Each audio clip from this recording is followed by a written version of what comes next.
If you are going through type of sickness, you need to be healed, you're believing God for something, I'm telling you, what I'm about to tell you right now when I start braiding my hair is going to encourage you. I don't know if y'all see, but you see that? So yeah, I've been crying all week. So take out the little things. Reindeer ears. What is it? Hello everyone. So this is my son Amir, my 5-year-old. And we just got home from school and we actually went to Five Below to get some Play-Doh. They usually have like the long tubes of Play-Doh, but we actually found something even cooler, which is like an advent calendar Play-Doh edition. Obviously they have the countdowns you would like take. Let's just open it, okay? Okay. I gotta.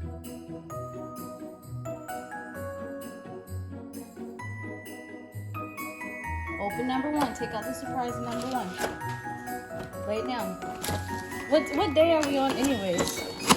So take out the little things. Reindeer ears. What is this? Oh, look at that. Wow. Okay, no, wait. Take out 2. Number 2. Oh, a snow sled. Wait. A Christmas tree. Wow, so take out number 3. Reindeer ears. Now take out this is so cool. Take out number 3.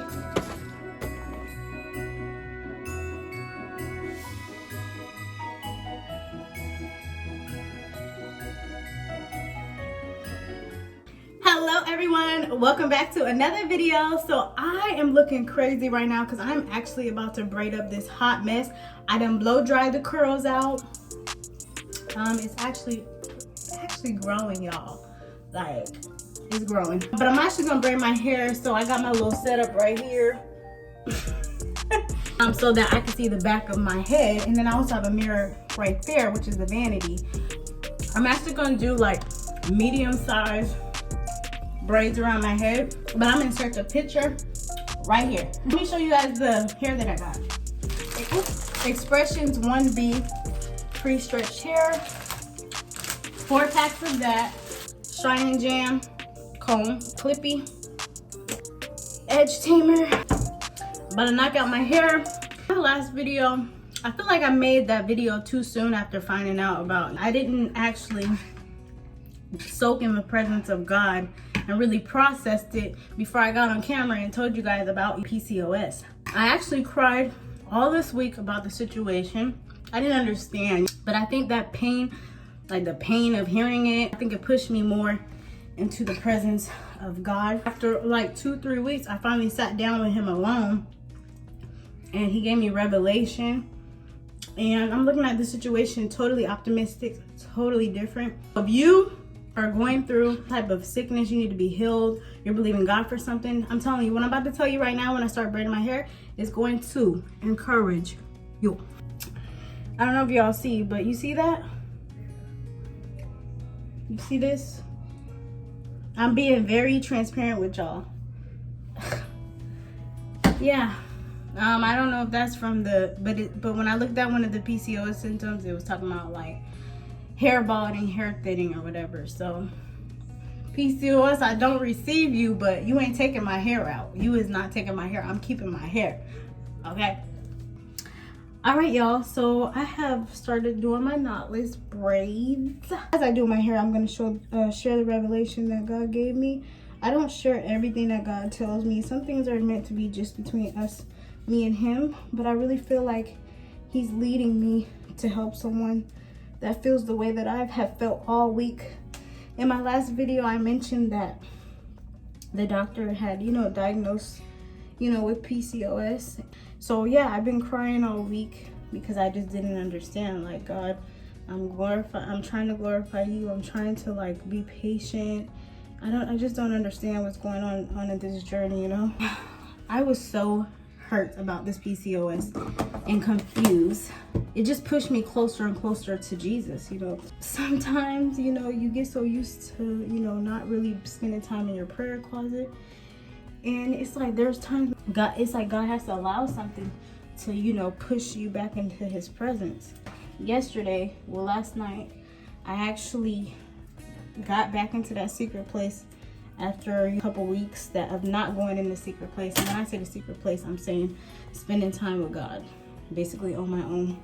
I told God that I need to find somebody in the Bible that you've healed before. I need to see somebody that you actually healed so that I can, you know, see how you work through them, because I'm feeling really a little hopeless, you know, especially with seeing everybody I know pregnant around me. Like I said, I'm so happy for them, but girl, I'm not gonna lie, I'm just like, really, God? Like I said, I'm like, really, God? Like, really, you know that your girl been trying.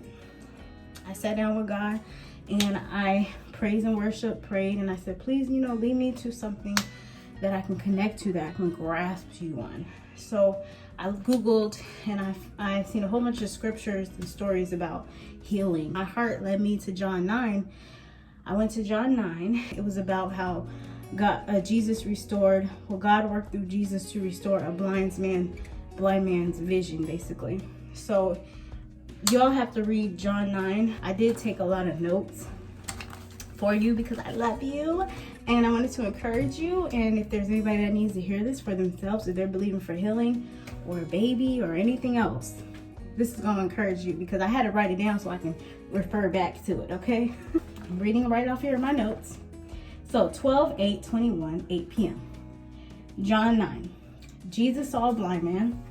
The blind man has been blind since he was born. And the disciples asked Jesus, did the blind man or his parent do something wrong for him to be blind, basically?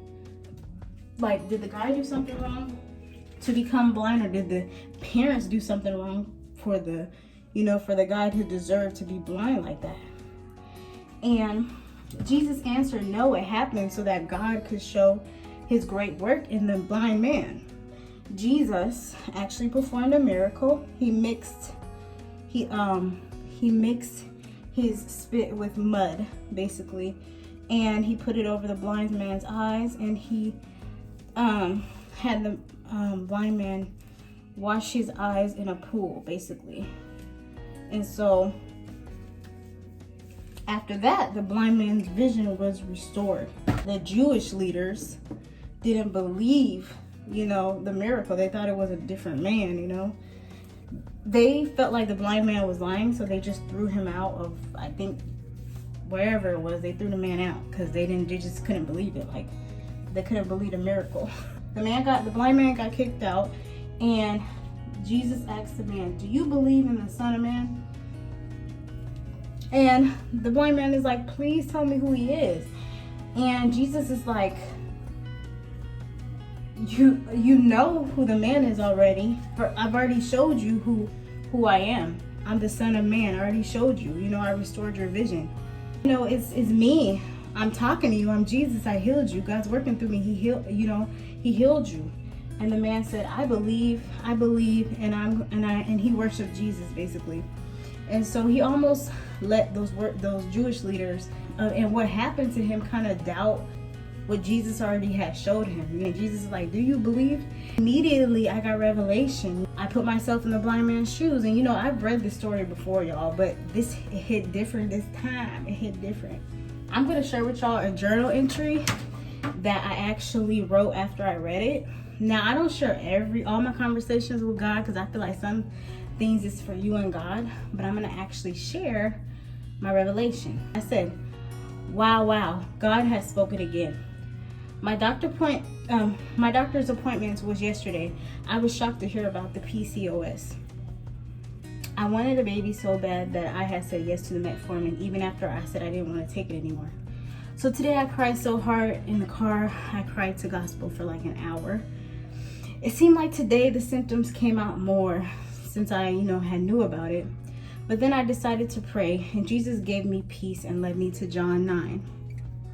I put myself in the blind man's shoes, and Jesus had already showed me he's real, and that he's my savior and deliverer. And the fact that I kind of doubted or questioned, I know God is telling me the same thing, because the blind man doubted and questioned, and I've done that a couple times too. I can admit that I've done that a couple times too, y'all. That God basically is telling me the same thing he told the blind man.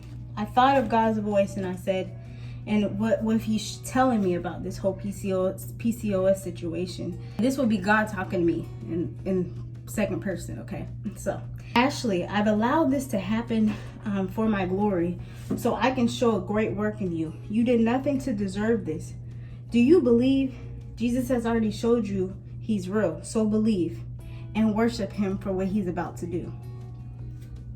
So I felt so much peace after reading that, because I was like, wow, so I didn't do anything to deserve this. Like, God's not mad at me. Like, he revealed, he loved me so much. He, you know, he knew what to allow to bring me into that place, that secret place with him again. And I just want to say, if you, or you know anybody else that is going through anything and you don't understand why, you feel like you've done everything right and stuff like that, y'all, you know, sometimes God allows things to happen, you know, for his glory. You know what I'm saying? I mean, I've had this lie that I'm condemned, but the devil, you know, is a whole liar, y'all. Like, I am not condemned at all. I love my hair. I'm trying to feel myself. But yeah, so God revealed to me, like, because I keep saying on my platform, you know, I'm sharing my TTC journey so that, you know, God will be glorified in my journey. But as soon as something happens, it's like, okay, you want to glorify me on the journey? Okay, let me give you a test. Let me show others, you know, that I'm real. Since you want me to be glorified, let me work through you to show others that I can do the same thing for them. It's just amazing, y'all. Like, amazing. Y'all, trust the plan of God. Trust God. I'm telling you, because God will never, ever fail you. He knows the beginning and he knows the end. And he will never forsake you. Like that scripture says, nor death, nor angels, nor anything, nor demons, nothing can separate you from the love of God. So if you feel separated, you need to draw back to that place, because God never left you, okay? That's what I had to tell myself. I'll show you my hair tomorrow, because I'm going to be doing, or maybe tonight. I'm going to try to put this video out today. But I'll show you my hair tomorrow. If you don't follow me on Instagram, follow me at, I might show it today, but follow me at Encouraged by Ashley. If you haven't accepted Jesus in your heart, I'm telling you, God is real, okay? Jesus is real, all right? And he saved me and he delivered me. I used to have the most horrible depression, anxiety. I used to bite my cuticles until they bled, and I would just stay up at 3 o'clock in the morning, you know, having nightmares and night terrors and stuff like that. But I surrendered, I renounced, I repented. I wasn't perfect. I didn't have to be perfect. You know, all I had to do is surrender to Jesus and tell him, you know, I accept you. Please, forgive me, Lord. And he delivered me. And my whole life has changed. Everything in my life is going, in my husband's life, my son's life is going like this. And my family is just growing up with me. Anyways, thank you so much for watching this video. I love to encourage you. It feels so good. I just want to say, stay encouraged on your journey, no matter if it's a TTC journey or whatever journey it is. Stay encouraged, okay? Because you will win. You will come out on top of this with a testimony that's going to change someone else's life. Stay encouraged in the Lord. Like, comment, subscribe if you love my vibe, and peace.